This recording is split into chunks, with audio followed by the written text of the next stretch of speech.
Baik, assalamualaikum warahmatullahi wabarakatuh. Selamat berjumpa kembali dengan saya, Alex Wandi.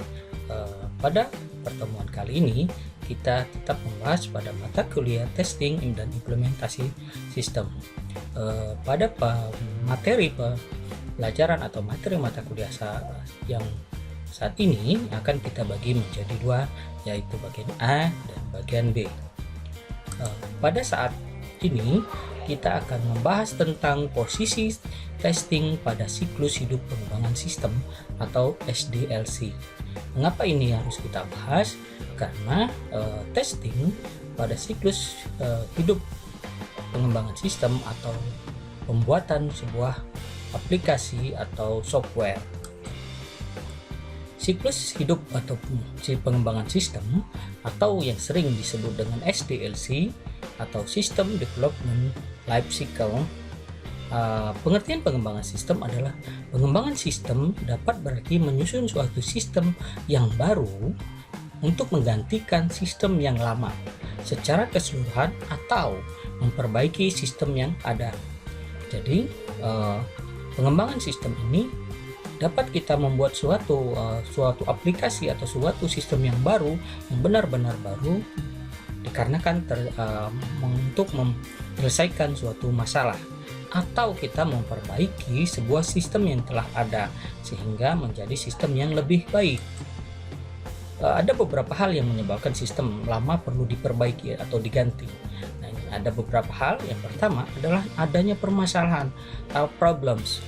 Apa yang menyebabkannya? Ketidakberesan. Ini dapat berupa kecurangan yang disengaja. Jadi ada beberapa mungkin programmer nakal yang membuat sebuah kecurangan atau membuat sebuah kelemahan atau dari sebuah sistemnya atau sebuah softwarenya, atau kesalahan yang tidak sengaja. Nah, kesalahan tidak sengaja ini adalah tanpa disadari oleh si programmer. Dia membuat sebuah kesalahan yang tidak sengaja, atau tidak efisiennya operasi, atau software ini mungkin tidak efisien, tidak efektif ya. Jadi dianggap kurang ya. Dan kemudian tidak ditaatinya kebijakan manajemen. Jadi misalkan ada sebuah software yang tidak bisa digunakan atau manajemennya berganti atau mempunyai kebijakan baru ya. Jadi seperti itu. Permasalahan yang berikutnya adalah pertumbuhan organisasi. Ketika organisasi itu kecil, mungkin software atau program yang digunakan atau sistem yang digunakan juga tidak terlalu besar. Tetapi ketika pertumbuhan organisasi menjadi besar, manajemen besar, perusahaan menjadi besar, maka sistem yang digunakan juga wajib atau bisa kita membutuhkan sebuah sistem yang lebih kompleks, yang lebih bagus atau lebih efisien. Kemudian permasalahan berikutnya adalah untuk menarik kesempatan atau opportunities. Jadi kesempatan, misalkan kita ini ada peluang nih, ada program yang harus bisa kita buat sehingga untuk mengikuti perkembangan zaman. Kemudian adanya instruksi, misalkan ada kebutuhan, ada perintah, kita misalkan ingin membuat sebuah sistem manajemen, ingin membuat sebuah sistem yang baik untuk menyelesaikan suatu permasalahan di perusahaan. Umumnya tahapan SDLC itu ada 5. Yang pertama itu ada perencanaan sistem, yang kedua analisis sistem, ketiga adalah desain atau perancangan sebuah sistem, keempat ada implementasi sistem, dan kelima adalah pemeliharaan sistem. Jadi di desain sistem itu ada tahapan berikutnya, atau pembuatan program, testing program, testing sistem, install sistem, konversi sistem, pelatihan, simulasi, sosialisasi, pengoperasian, dan cut over. Oke, kita akan membahasnya satu persatu. Yang pertama yaitu adalah tahapan perencanaan. Ini sangat penting. Mengapa perencanaan sangat penting? Karena menyangkut estimasi dan kebutuhan fisik, tenaga kerja, dana yang dibutuhkan untuk mendukung pengembangan sistem, serta mendukung operasinya yang setelah diterapkan. Jadi seperti itu, ini harus direncanakan terlebih dahulu sebuah sistem itu. Kalau sebuah sistem tidak direncanakan atau asal jadi, bisa jadi akan menjadi sebuah kelemahan sistem yang akan kita buat. Perencanaan terdiri dari dua, yaitu perencanaan jangka pendek dan jangka panjang. Perencanaan jangka pendek itu short range, itu periodenya 1 sampai 2 tahun, atau perencanaan jangka panjang mungkin meliputi 5 tahun atau lebih, seperti itu. Jadi perencanaan sistem ini nanti diharapkan sistem ini seperti apa. Apakah hanya kita gunakan jangka pendek? Soalnya perkembangan sebuah sistem saat ini sangat berkembang, sangat pesat. Ya, kita lihat saja mungkin contoh saja sekarang sudah Windows sajalah, Windows yang contoh paling mudah, dari Windows 3.11, 3.1, Windows XP, Windows 7, Windows 10 dan seterusnya sampai sekarang Windows 11. Jadi perkembangan seperti itu contoh-contoh. Office misalkan Office 2007, 2010 dan seterusnya sampai 2016 dan seterusnya. Jadi perkembangan ada planning jangka panjang, jangka pendeknya yang akan dibuat sebuah sistem tersebut. Fungsi-fungsi perencanaan sistem biasanya ditangani oleh staff planning. Ada staff planning, departemen pengembangan sistem, dan departemen pengolahan data. Jadi ketika membuat sebuah sistem itu diperlukan sebuah personil atau orang-orang yang baik atau mempunyai keahlian tertentu.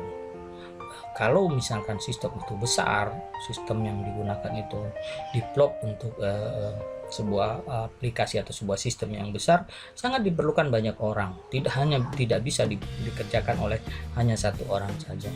Jadi diperlukan staff-staffnya, ya. Staff planning atau planning staff mempunyai tugas untuk melakukan perencanaan sistem berdasarkan kebijakan yang telah ditetapkan oleh manajemen. Ya, kemudian departemen pengembangan sistem mempunyai tugas mengembangkan sistem sesuai dengan rencana. Ya, kemudian sudah direncanakan oleh planning step, kemudian dikembangkan oleh sistem. Kemudian yang berikutnya departemen pengolahan data. Ini mengoperasikan sistem yang telah dikembangkan oleh pengembangan sistem tadi, departemen itu. Jadi mempunyai tahapan-tahapannya. Kemudian yang kedua adalah tahapan analisis. Tahapan analisis ini banyak sekali, ya. Ada identifikasi masalah, memahami kerja dari sistem yang ada, menganalisis sistem, membuat laporan. Ya, tahapan analisis adalah tahapan yang kritis, sangat kritis karena sangat penting. Kesalahan pada tahapan analisis ini dapat menyebabkan kesalahan pembuatan sistem selanjutnya. Tahapan ini dilakukan analisis sistem untuk menentukan kelemahan-kelemahan sehingga dapat diusulkan menjadi suatu perbaikan. Jadi sebelum kita melakukan pembuatan sistem, kita menganalisis dulu apa yang akan kita buat, ya, masalahnya apa, kemudian gimana program ini nanti akan berjalan, ya, sistem ini seperti apa, seperti itu. Dan yang paling penting atau yang sering dilupakan adalah report, membuat report laporan yang terdokumentasi. Ini yang kadang-kadang dilupakan, ya.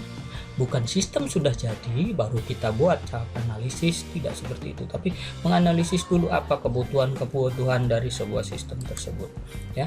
Yang pertama yaitu mengidentifikasi masalah, ya, merupakan langkah pertama dari analisis sistem. Mengidentifikasi penyebab masalah, kita tahu dulu apa masalahnya, baru kita analisis, kemudian mengapa ini terjadi, ya, kemudian bagaimana cara memperbaikinya, kemudian mengidentifikasi titik keputusan. Ini adalah masalah seperti apa, penyebabnya seperti apa, spesifikasi masalahnya seperti apa, kemudian mengidentifikasi personil kunci, ya, yang menyebabkan terjadinya masalah ini secara langsung atau tidak langsung. Ini adalah tahapan identifikasi masalah. Kemudian yang berikutnya adalah understanding, memahami kerja dari sebuah sistem. Jadi kita harus dapat mempelajari secara terperinci bagaimana sistem ini beroperasi untuk melakukan penelitian. Ya, memahami kerja dari sistem yang ada, menentukan jenis penelitiannya, jadwalnya, penugasannya, agendanya, dan seterusnya. Kita mencari tahapan ini digunakan untuk mencari, menganalisis, ya, jadi sistem yang akan kita buat. Selanjutnya adalah menganalisa. ada dua tahap. Yang pertama menganalisa kelemahannya. Kita analisa dulu kelemahannya. Kelemahannya seperti apa? Apakah distribusi pekerjaannya, pengukuran pekerjaannya, kehandalan, dokumen-dokumen laporan dan teknologi. Yang berikutnya kebutuhan informasi pemakai atau manajemen, yaitu menyediakan informasi yang dibutuhkan oleh pemakai. Apa yang kita perlukan di dalam sebuah untuk membuat sebuah sistem yang baik. Yang berikutnya report atau membuat laporan. Setelah kita melakukan analisis, kita melakukan harus terdokumentasi laporannya seperti apa. Ketika kita tahu kelemahannya dan lain-lain, baru kita tahu oh ini yang akan kita buat. Seperti apa nanti gambaran sebuah sistem yang akan kita buat. Oke, itu materi kita yang pertama atau di pertemuan kedua ini. Jadi ada tugas yang harus dikerjakan ya. Jadi mengapa menurut Anda tahapan perencanaan dan analisis menjadi bagian yang penting dalam siklus hidup pengembangan sistem? Oke, silahkan nanti dikerjakan di kolom komentar di Google Classroom kita. Semoga materi ini dapat berguna dan dapat diterima dengan baik. Saya akhiri. Assalamualaikum warahmatullahi wabarakatuh.